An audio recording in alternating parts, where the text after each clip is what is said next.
வணக்கம் மக்களே. இன்னைக்கு நம்ம எதை பற்றி பார்க்க போகிறோம்னா, ஐபிஎல்ல 44வது மேட்ச் சென்னை விசஸ் மும்பை. அதை பற்றி தான் ஃபுல் டீட்டெயிலாக பார்க்க போகிறோம். சொல்லி விடுங்க. அதாவது இந்த மேட்சை பொறுத்தளவுக்கு பார்த்தீங்க அப்படின்னா சென்னை விசஸ் மும்பை. அதாவது ஆல்ரெடி ஒரு மேட்ச் ஆடிட்டாங்க. அதுலேயும் பார்த்தீங்கன்னா சிஎஸ்கே தான் டாமினேட் பண்ணுச்சு. மும்பை ஒரு புழக்கப்பட்ட தருணமாக தான் இருந்தது. அது 2 மேட்ச்ல இன்னைக்கு ரிவெஞ்ச் மேட்சாக இருக்கும் அப்படின்னு தான் நான் நினைக்கிறேன். 2 டீம்லையுமே ஒரு சமமான ஸ்டேஜில் இருக்கிற மாதிரி தான் இருக்காங்க. ஏன்னா 9வது இடமும் 7வது இடமும் இருக்காங்க. அதனால பார்த்தீங்கன்னா இன்னைக்கு மேட்ச் கொஞ்சம் சுவாரஸ்யம், என்னதான் சுவாரஸ்யம் இல்லைனாலுமே நம்மளுக்கு ஆண்ட பரம்பரைன்னு சொன்ன உடனே நமக்குலாம் ஞாபகம். ஆமாம், அதனால சிஎஸ்கே மும்பை அந்த மேட்ச் எப்படியா இருந்தாலும் இன்ட்ரெஸ்டிங்காக தான் பார்ப்போம். இன்னைக்கு வீக்கெண்ட்லேயுமே ஒரே ஒரு மேட்ச் தான் வச்சுருக்காங்க. பார்த்தீங்கன்னா டீமோட ஸ்ட்ரென்த் அப்படின்னு எடுத்துக்கிட்டிங்க அப்படின்னா சிஎஸ்கேல ஸ்ட்ரென்த்துன்னு சொல்கிறதுக்கு சொல்லிக்கிற மாதிரி ஸ்ட்ரென்த்துன்னு சொல்லணும்னா எதைன்னு சொல்லி தேடுற மாதிரி தான் இருக்குது. ஏன்னா அந்த அளவு தான் இது வரைக்கும் மேட்ச் ஆடிருக்காங்க டீமை. ஓப்பனர்ஸாக இருக்கட்டும், ஏதோ ஒரு இடத்துல எங்கேயோ ஏதோ ஒன்று மிஸ் ஆகுது. அது என்னன்னா அங்கே ஆரம்பத்திலேயே தப்பு பண்ணிட்டாங்க. 25 கோடியை சும்மா வச்சுக்கிட்டு எடுப்போம் அங்கே எடுப்போம் பார்த்துட்டு யாரையும் ஒரு ஆள் யங்ஸ்டருக்கு போனது தப்பு இல்லை. அதுக்காக இவ்வளோ ப்ரைஸுக்கு போயிருக்க வேணாம் அப்படின்ற மாதிரி தான் தோணுது 2 பேருமே. நீங்கள் அப்படி அவ்வளோ ப்ரைஸ் கொடுத்து எடுத்துட்டீங்கன்ற காரணத்துக்காக நீங்கள் அவங்கள விளாட வைக்கணும் அப்படின்றது கிடையாது. கார்த்திக் சர்மான்றதுக்கு நீங்கள் வாய்ப்பு சான்சஸ் கொடுத்துருக்கீங்க. அது யூஸ் ஒர்க் அவுட் ஆகலை அப்படின்ற பட்சத்தில் நீங்கள் வேற யாராவது ட்ரை பண்ணலாம், பிரசாந்த் பண்ணிக்கலாம். இப்போ என்னன்னா, இப்போ தோனி உள்ள வந்திருக்கலாம். அவர் என்ன பண்றாருன்னா, மேட்ச் ஆரம்பிக்க முன்னாடி ஒரு 1/2 மணி நேரம் உள்ள வந்துட்டு ஆடியன்ஸ் எல்லாம் கத்த விட்டுட்டு திருப்பி உள்ள போயிடுறாரு. அதுக்கடுத்து பார்த்தா மேட்ச் விளையாடவே இல்லை. இது எதிர்பார்த்து ரசிகர்கள் ஏமாந்து போறாங்க. இதுல இன்னொன்று பார்த்தீங்கன்னா 2 டீமுமே 8 மேட்ச் விளையாண்டுருக்காங்க. ஒன்று ரெண்டு மேட்ச் வச்சிருக்காங்க, இன்னொருத்தவங்க 1 மேட்ச் வச்சிருக்காங்க. அதான் 7வதுக்கும் 9வதுக்கும் போட்டி நடந்துட்டு இருக்கு. இப்போ பார்த்தீங்கன்னா சென்னை அடுத்து நடக்க போற எல்லா மேட்ச்லயும் ஒரு மேட்ச் மட்டும் தோக்கலாம் நினைக்கிறேன். 5 ஜெயிக்கணும், 1 மட்டும் தோக்கலாம். ஆனா மும்பை 6க்கு 6 ஜெயிச்சாலும் வாய்ப்பு இல்லை நினைக்கிறேன். 6க்கு 6 நெட் ரன் ரேட் வேணும், நிறைய ப்ராப்ளம். மேல அந்த டீம் தோக்கணும், இந்த டீம் தோக்கணும்னு இருக்கும். நம்ம நல்லா விளையாண்டு ஜெயிச்சிருந்தா அதெல்லாம் தேவை. அது எனக்கு தெரிஞ்சு முடிஞ்சிடுச்சுன்னு தான் நினைக்கிறேன் நான். 2 டீமுமே அளவுக்கு இந்த சீசன் நமக்கு போகலை அப்படின்னாலே என்னதான் இருந்தாலும் எந்த இடத்துல நம்ம மிஸ் பண்ணோம் அப்படின்றத இந்த தடவை இந்த 6 மேட்ச்ல அவங்க கண்டுபிடிக்கணும். அதுதான் என்னோட விஷயமா இருக்கு. இதை மிஸ்டேக் பண்ணி உள்ள போயிட்டாங்க அப்படியெல்லாம் நடந்திருக்கு. வாய்ப்பு தொடர்ந்து ஒரு தடவை இருக்கு. அப்படி நடந்தா அதிசயம் தான். ஆமா, நீங்க இப்போ ஓப்பனர்ஸை பத்தி பேசுவோம். சிஎஸ்கேவோட ஓப்பனர்ஸை பத்தி பேசுவோம். சஞ்சு அண்ட் ருத்து. அதாவது ஒர்க் அவுட் ஆகலாம். இத்தனை சீசன் இவ்வளவு நடக்குது, ஏன் அதை சேஞ்ச் பண்ண மாட்டாங்க? நல்லா விளையாண்டுட்டு இருந்தாரு, திடீர்னு வர கேப்டன் பொறுப்பு கொடுத்தனால அப்படி விளையாடுறாரா என்னன்னு தெரியல. அவரும் ரொம்ப வர லைட்டு இதான மாதிரி ரொம்ப டம்மியா போய்கிட்டே இருக்காரு. சஞ்சு நல்லா விளையாண்டதா அதுக்கடுத்து அவரு கொஞ்சம் லைட்டா நம்ம ஆஃப் ஆயிட்டு. பும்ரா ஒரு காலத்துல டாப்ல இருந்தார். ஒரு பார்த்தா எந்த பால் போட்டாலும் 6 போர் மாட்டிக்கிறாங்க. ஆனா என்ன ஒரு விஷயம்னா, பும்ரா இவ்வளவு பண்ணாலும் நீ இந்தியன் மேட்ச் வரப்ப பும்ரா கிட்ட காலில் நீங்க விழுந்துதான் ஆகணும். அதுதான் உண்மை. நான் வேற ஆப்ஷன் இல்லை. அப்படி போடுற அவரே இங்க அடி வாங்குறான்ற பட்சத்துல என்ன பண்ண? ஒரு மேட்ச் நான் தோத்து அப்படியே அழுகிறாரு, ஸ்டேட்டஸ் வைக்கிறாங்க, அப்படியே தோல்வி இதான. இல்ல, ஒரு ஓப்பனர்ஸை சேஞ்ச் பண்ணலாம். ருத்துவன் சஞ்சு தான் பண்ணணும் அப்படின்னு. மேத்யூ ஷாட் ஒரு ஓப்பனிங்ல நல்லா பண்ணியிருக்காரு பிபிஎல்லாம். ஏன் நீங்க அவரையும் பிபிஎல் கிரவுண்ட் வேற இது வேற, பிபிஎல் கிரவுண்ட்ல வேற மாதிரி விளையாடுறாங்க. இங்க பார்த்தா அவர் ரொம்ப தட்டி விளையாடுறாங்க. சரி, ஓகே. அவருக்கு நீங்க எத்தனை சான்ஸ் கொடுத்தீங்க? நீங்க கொடுத்ததே 2-3 சான்ஸ் தானே அவருக்கு. நீங்க 14 கோடிக்கு எடுத்துட்டீங்கன்ற காரணத்துக்காக நீங்க கார்த்திக் சர்மா அவருக்கு மட்டும் இல்லை, நீங்க பிரசந்த் யாரா இருந்தாலும் பிரைஸுக்காக நீங்க அதை யோசிச்சிங்கன்னா அந்த டீமோடைய ஸ்ட்ரென்த்து இதாகிடும். அதனால நான் என்ன சொல்றேன் அப்படின்னா, ஓப்பனிங் சேஞ்ச் பண்ணா இன்னும் நல்லா இருக்கும்னு நினைக்கிறேன். மிடில் ஆர்டர்ஸை பொறுத்த அளவுக்கு சென்னையோடைய மிடில் ஆர்டர்ஸ்ன்னு எடுத்துக்கிட்டா யாரு எப்படி சிவந்து போய் ஒரு சீசன் எவ்வளவு தூரம் நம்பிக்கை வச்சிருந்தோம்.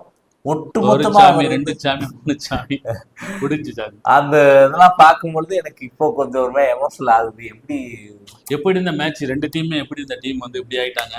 ஒன்றும் பிரச்சனை இல்லை. இப்போ 2 டீமே இல்லை, கீழே இருக்கனால சில டீம்லாம் முன்னாடி போறாங்க. அது கொஞ்சம் சந்தோஷமா தான் இருக்கு. ஆனா அந்த 2 டீம் இல்லாதனால தான் அவங்க பொழைச்சிக்கிட்டு இருக்காங்க. அது ஒரு பக்கம். என்னை பொறுத்தளவுக்கு இந்த சீசன்ல கப்பு வாங்காத டீம் ஏதாவது ஒன்று வாங்கினா நல்லா இருக்கும். பஞ்சாப் வாங்கினா நல்லா இருக்கு. எனக்கு வெளிப்படையா என்னால சொல்ல முடியல. அதனால டாப்ல இருக்காங்க, அவங்க வாங்க நல்லா இருக்கும். அதுக்கடுத்து விராட் கோலி அவரு உள்ள இருக்கு. அவரு வாங்கினா அது 2வது வட்டம். 2வது வட்டம். ஓகே. ஆனா என்னவா இருந்தாலும் இப்ப 2 மேட்சா பாத்தீங்கன்னா ஆர்சிபி பழைய ஆர்சிபி மாதிரி வந்துருக்காங்க. ஏன் தெரியல, 2 மேட்ச் தோத்துக்கிட்டாங்க. அப்படியா?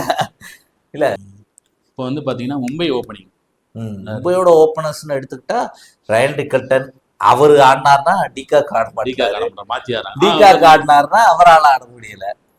இப்ப பெரிய இன்னிங்ஸ் விளாண்டுமே அவங்க மும்பை சில நேரம் தோத்து போறாங்க. 200 எவ்வளவு அடிச்சாங்க? 245 45 அடிச்சுமே மும்பை வந்து தோக்கிறது. அதுக்கு காரணம் நான் பவுலிங் தான். இல்ல இந்த பவுலிங்கை நம்ம தப்பு சொல்ல முடியாது. ஏன்னா பவுலிங் நீங்க யார் எடுத்துக்கிட்டீங்கனாலே எல்லாருமே இன்டர்நேஷனல்ல கலக்கின பவுலர்ஸ். ட்ரெண்ட் போல்டா இருக்கட்டும், ஜஸ்பிரித் பும்ராவா இருக்கட்டும், நீங்க யாரும் என்ன கேட்டா சல்கினா இன்டர்நேஷனல் நல்லா தான் நல்ல விக்கெட் எடுக்கக்கூடிய ஒரு பவுலர். அவருமே நான் பெருசாலாம் சொல்ல மாட்டேன். இந்த மும்பையுடைய மேட்ச்லயே ஒரு நிறைய மேட்சஸ்ல சர்துல் தாக்கூர் விக்கெட் எடுத்து மேட்சை கொண்டு போயிருக்காரு.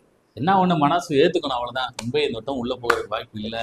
அதனால வந்து என்ன பொறுத்த அடுத்த மேட்சுக்கு தயாராகிக்குவாங்க. சாண்ட்னருடைய இன்ஜுரியுமே வந்து இந்த டீமுக்கு ஒரு மிகப்பெரிய ஒரு டவுன்ஃபால் ஆயிடுச்சுன்னு நினைக்கிறேன். சாண்ட்னர் இல்ல மேட்ச்ல, அவர் இருக்கப்ப வந்து ஒரு இம்பாக்ட்லாம் கேசவ் மகாராஜ் வந்து எடுத்துக்கிட்டீங்கன்னா அவரோட ரிப்ளேஸ்மெண்ட்டா அவர் வந்தாரு சாண்ட்னர்.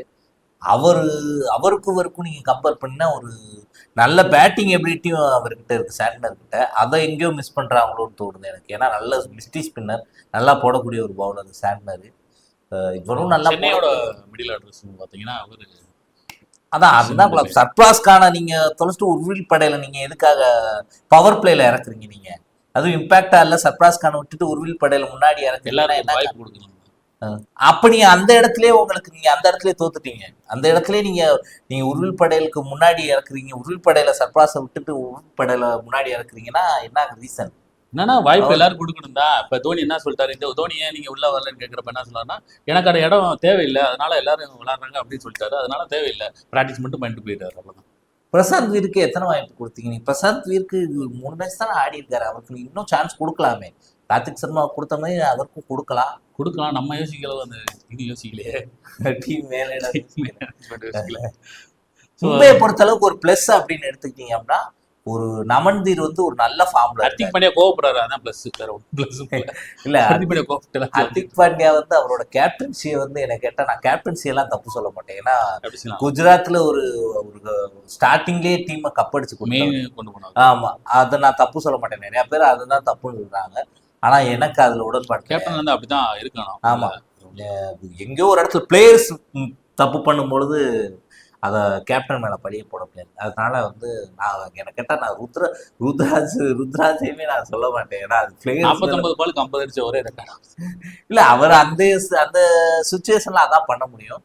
சோ இன்னைக்கு மேட்ச்ல பாப்போம் இன்னைக்கு என்ன நடக்குது அப்படின்றதுதான். ஏன்னா ரெண்டு பேருமே ஈக்குவலா இருக்கு டீம். ஆமா, ஒரு அதிரடியான மேட்ச் இன்னைக்கு பார்க்கலாம். ஏன்னா ரெண்டுத்துலயுமே ஒண்ணு அதிக ஸ்கோர் அடிச்சு ரெண்டுமே பீட் பண்ற மாதிரி இருக்கலாம், அப்படி இல்லாட்டி லோ ஸ்கோர் அடிச்சு அதுக்குமே போராடுற மாதிரி இருக்கலாம். அடுத்து பாத்தீங்கன்னா சூரியகுமார், திலக் வர்மா இவங்க என்ன பண்றாங்க மிடில் ஆர்டர். அது வந்து பாத்தீங்க அப்படின்னா வந்து நமன்தீர் இதை பொறுத்தளவுக்கு மும்பையுடைய பெரிய ஒரு பிளஸே வந்து நமன்தீர் அவரோட ஸ்பாட்ல ரொம்ப நல்லா பண்ணிட்டு இருக்காரு. அதனாலதான் என்னமோ தெரியல பின்னாடி வர ஆட்கள் யாருமே கை கொடுக்கல.